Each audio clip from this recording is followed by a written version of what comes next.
Mais où sont donc passées mes clés? Cette banale question, on se l'est tous posée. Alors, au début, on en sourit. Mais, lorsque l'on vieillit et que ces situations d'amnésie passagère se répètent, on ne peut s'empêcher de craindre la maladie d'Alzheimer. Et les chiffres sont terrifiants.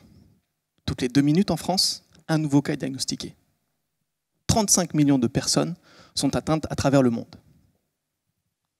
Et malgré plus d'1 siècle de recherche, toujours aucun traitement disponible pour les malades.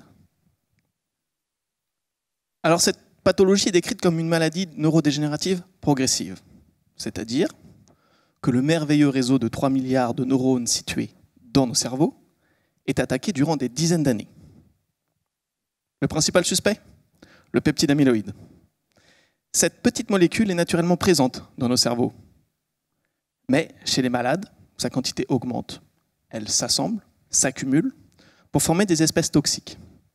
Ce sont ces espèces qui sont responsables des symptômes que nous connaissons malheureusement tous.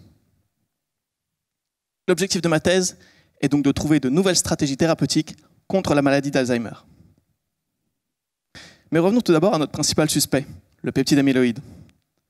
La communauté scientifique a proposé de l'isoler d'une scène de crime bien trop complexe pour l'observer en flagrant délit de formation d'espèces toxiques.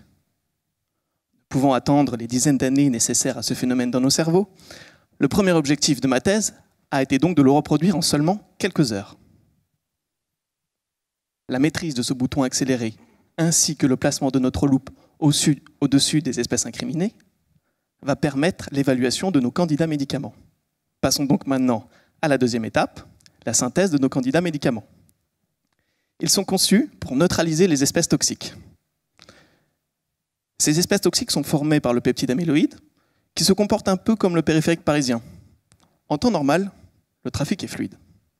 Mais à certaines heures, des dizaines de kilomètres de bouchons peuvent apparaître. Il faut alors réguler le trafic. Soit en empêchant l'arrivée des nouveaux véhicules, soit en accélérant le départ des voitures coincées. Nos candidats médicaments fonctionnent sur le même principe. Empêcher la formation des espèces toxiques, les bouchons, ou accélérer leur disparition.